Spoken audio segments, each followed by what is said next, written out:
Political bureau chief Neeraj Gupta जुड़े हुए हैं, हमारे मैनेजिंग एडिटर आशुतोष हैं, बीजेपी के सुधांशु मित्तल हमारे साथ जुड़ चुके हैं और अहमदाबाद से शक्ति सिंह गोहिल भी हमारे साथ हैं। नीरज, ये बताइए कि क्या कुछ उम्मीद थी, थोड़ा जो ग्रेप वाइन से, सूत्रों से पत्रकारों को जानकारी मिल जाती है, क्या कुछ होने वाला है प्रेस वार्ता में कि ऐसा जोरदार, ऐसा तीखा हमला करेंगे नरेंद्र मोदी पर मनमोहन सिंह? देखिए संदीप, दो बातें थी। पहले 3 दिन पहले करीब ये खबर आई थी कि मनमोहन सिंह अपनी प्रेस कॉन्फ्रेंस में 3 तारीख को अपने इस्तीफे की घोषणा कर देंगे और राहुल गांधी के लिए रास्ता साफ करेंगे।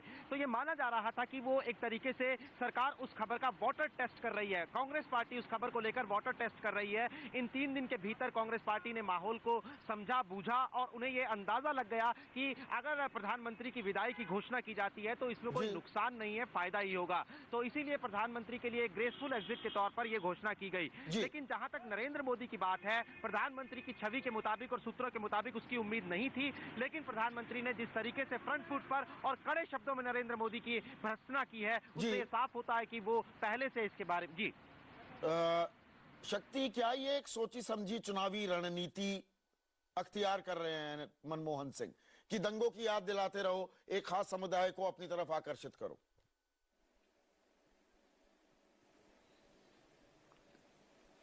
देखिए, मनमोहन सिंह जी ऐसे पॉलिटिशियन है ही नहीं कि जो चुनावी राजनीति या वोट बैंक की राजनीति करते हैं। वो जब बोलते थे तो भी हम देख रहे थे कि वो दिल से बोलते हैं। जब बोलते हैं, हमने राजनाथ सिंह जी को भी सुना, वो जब बोल रहे थे पता चल जाता है बॉडी लैंग्वेज, लफ्जों से। वो कह रहे थे एनडीए में कुछ भ्रष्टाचार हुआ ही नहीं। आप कॉफिन तक के पैसे आप एनडीए में खा चुके।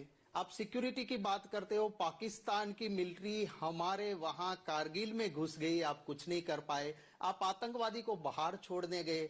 आप एक ऐसे फिगर्स को पकड़ते हो, socio economic survey official document होता है पार्लियामेंट में जो पेश होता है, उसमें कितने रोजगार मुहैया हुए एनडीए और यूपीए के, वो बात नहीं करते हो। आप गलत आधार लेते हो। वो राजनाथ सिंह जी है। मनमोहन सिंह जी दिल से कहते हैं और उन्होंने जो बातें की, वो जो मानते हैं वही वो कहते हैं। और इसमें अगर नरेंद्र मोदी की बात उन्होंने की है, अब क्लीन चिट बात कहां हुई? अगर सुप्रीम कोर्ट में उसी एसआईटी की रिपोर्ट थी, उस एसआईटी की रिपोर्ट को नहीं मानते हुए राजू रामचंद्रन जी को उन्होंने as a amicus, a reputed advocate को भेजा और उन्होंने कहा कि मोदी जिम्मेवार है। नहीं, शक्ति, मेरा सवाल बड़ा सीमित है। शक्ति, मेरा सवाल बड़ा सीमित है। वो ये कि देश के प्रधानमंत्री बन जाएंगे तो देश बर्बाद हो जाएगा। नरेंद्र मोदी अगर प्रधानमंत्री बन गए, उस लॉजिक से तो गुजरात बर्बाद हो जाना चाहिए था। तीसरी बार मुख्यमंत्री बने हैं वो। बिल्कुल चौधरी जी, मैं आपसे यही कहना चाहता हूं कि कंट्रोलर एंड ऑडिटर जनरल एक कॉन्स्टिट्यूशनल इंडिपेंडेंट ऑडिट एजेंसी है। मैं आपको यही कहता हूं कि जिस कैग के रिपोर्ट को बीजेपी भगवान का कहा मानती है जब कांग्रेस के खिलाफ हो, उसी कैग ने गुजरात में लिखा है कि नरेंद्र मोदी ने गुजरात में 1,56,000 करोड़ का जो कर्जा लिया है, पहले कर्जा 1 पैसे का नहीं था जी। इस कर्जे की वजह से 10 साल के बाद गुजरात बैंकरप्ट हो जाएगा। ये मेरे लफ्ज नहीं है, एक कैग के रिपोर्ट में लिखे हुए लफ्ज है जी। तो Manmohan Singh ji as a economist जो बात करते हैं, तो वो सच्ची बात यही है कि जिस तरह से आज आपको लगेगा ग्लैमर, क्योंकि आप हर साल 25,000 करोड़ 20,000 करोड़, लेकिन यहाँ पर जो आप बात उठा रहे हैं, शक्ति, आप ही की बात को आगे बढ़ा रहा हूँ, आप ही की बात को आगे बढ़ा रहा हूँ। सुधांशु उंगली उठा रहे हैं। सुधांशु, ये बताइए, जो ये बर्बादी तो वो दरअसल इस्तेमाल कर रहे हैं कि भाई अहमदाबाद की सड़कों पर खुरेजी हुई, कत्लेआम हुआ, इसीलिए बर्बाद हो जाएगा देश अगर नरेंद्र मोदी प्रधानमंत्री बनते हैं। लेकिन विकास के आंकड़े जो हैं, ये न जाने क्यों कांग्रेस भी नहीं उठाती है। मैं आपसे ये सवाल पूछ रहा हूं कि विकास के आंकड़ों में, ह्यूमन डेवलपमेंट इंडेक्स में दरअसल गुजरात कोई मॉडल स्टेट नहीं है। क्या आप ये बात मानेंगे? संदीप जी, हम लोग आज चर्चा कर रहे हैं प्रधानमंत्री की प्रेस कॉन्फ्रेंस के बारे में। गुजरात के बारे में, उसकी उपलब्धियों के बारे में चर्चा फिर कर लेंगे। मुझे जो सबसे ज्यादा ताज्जुब हुआ, वो गोहिल जी बात करें नरेंद्र मोदी जी के बारे में। एक सेकेंड भाई, गोहिल जी नरेंद्र मोदी जी के बारे में ये सब बयान देते हैं, मुझे कोई उसमें आश्चर्य की बात नहीं होती है। प्रधानमंत्री, उनकी पद की गरिमा, उनके ऊपर जो उत्तरदायित्व है और एक प्रधानमंत्री एक मुख्यमंत्री या एक प्रत्याशी के बारे में क्या बोलेगा, शायद कहीं सीमाएं लांघी गई हैं। ये बन गए तो देश बर्बाद हो जाएगा। एक दूसरा, डिसाइसिव लीडरशिप का मतलब ये होता है क्या कि अहमदाबाद की सड़कों पे कत्लेआम जब हो रहा था तो he was presiding over that. अब ये दोनों चीजें, ये दोनों कथन क्या प्रधानमंत्री के स्तर के हैं, इसका फैसला आप खुद करिए। क्या ये आप उम्मीद करते हैं किसी प्रधानमंत्री से? मुझे नहीं लगता कि कोई जना ये कह सकता है कि प्रधानमंत्री के बारे में के मुख से ये शब्द शोभा देते या उस पद की गरिमा को बढ़ाते। अब आगे चलता हूं मैं।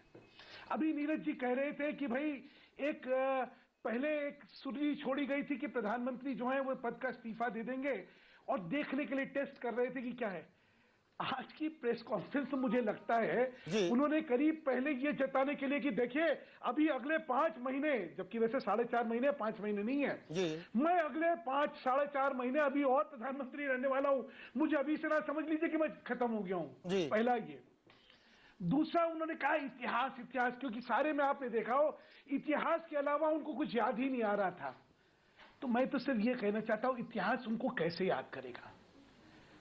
इतिहास उनके कार्यकाल को याद करते समय कहेगा कि अच्छा है कि इसको याद ही ना करा जाए। जी, इट इज बेस्ट फॉरगॉटन। नहीं, अब ये राजनीतिक बयानबाजी हो गई।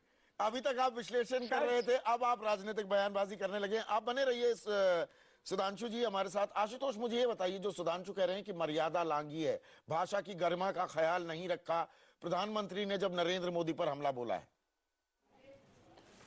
संदीप जी, भारतीय राजनीति के अंदर अगर कोई आदमी ये कहता है कि यहाँ भाषा की मर्यादाएं नहीं लांघी जाती हैं तो मुझे बड़ी हैरानी होती है।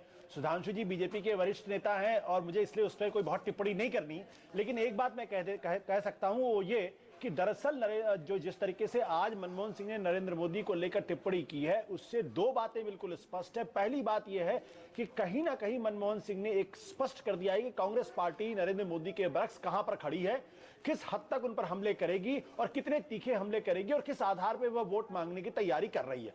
उसकी पहली कोशिश इस बात को लेकर होगी कि देश को यह बताओ कि नरेंद्र मोदी अगर देश के प्रधानमंत्री बन जाएंगे तो देश के लिए बर्बादी का सबब बनेगा। इसलिए एक बार वोट देने के पहले आप इस बात को जरूर सोचना। ये वो इंडिकेट करना चाहते थे। आशुतोष, कांग्रेस क्यों नहीं ह्यूमन डेवलपमेंट इंडेक्स, विकास का मॉडल है गुजरात, उन बातों पर हैमर क्यों नहीं करती है? वो सिर्फ दंगा दंगा दंगा, मानो कांग्रेस राज्यों में कभी दंगे नहीं हुए, कांग्रेस की सरकारों के वक्त दंगे नहीं हुए, ये क्यों करती है कांग्रेस? देखिए संदीप, फिर उसमें दिक्कत इस बात को लेकर है कि अगर आप एक उंगली नरेंद्र मोदी की तरफ उठाएंगे, गुजरात के मॉडल पर उठाएंगे, तो बाकी की 4 उंगली आपकी तरफ उठ जाएंगी। आप ह्यूमन इंडेक्स के बारे में बात करें, पिछले दिनों में एक रिपोर्ट, क्रिसिल की रिपोर्ट आई है जिसमें गुजरात टॉप 5 और टॉप 10 में भी नहीं, बल्कि 15वें नंबर पर है वो। तो जिस राज्य के बारे में बीजेपी बार बार ये कहती है कि वो उनके लिए डेवलपमेंट का, विकास का सबसे बड़ा मॉडल है, वो क्रिसिल की अपनी रिपोर्ट में जो सरकार की रिपोर्ट नहीं है, उसमें टॉप 5 भी नहीं है, टॉप 10 में भी नहीं है, बल्कि 15वें नंबर पे है। तो सवाल इसी बात को लेकर यह है कि अगर आप गुजरात के ह्यूमन इंडेक्स के बारे में बात करना शुरू कर देंगे तो सारी सवाल इस बात के खड़ा होगा कि आपने महंगाई के ऊपर क्या किया, आपने करंट अकाउंट डेफिसिट को रोकने की कोशिश क्यों नहीं की, आपकी वजह से गटले घोटाले की बात हुई। तो कांग्रेस ये कभी नहीं चाहेगी कि महंगाई पर चर्चा हो, घोटालों पर चर्चा हो, स्कैम पर चर्चा हो, इसलिए वो नरेंद्र मोदी का जो ह्यूमन इंडेक्स की चर्चा है उस पर वो नहीं करना चाहेगी। और वो चाहेगी कि पूरी की पूरी बहस सेकुलरिज्म बनाम कम्युनलिज्म पे आ जाए, क्योंकि अगर सेकुलरिज्म बनाम कम्युनलिज्म में बात आ गई तो जो पिछला कार्यकाल था मनमोहन सिंह का, उस पर जो वोट पड़ने वाले हैं, जो महंगाई की वजह से लोग नाराज हैं, उस पर वोट नहीं पड़ेंगे। इसलिए ये सोची समझी रणनीति। बिल्कुल, ये खाटी राजनीति हो रही है। एक छोटा सा ब्रेक लेंगे, ब्रेक के बाद भी हमारी ये चर्चा जारी रहेगी।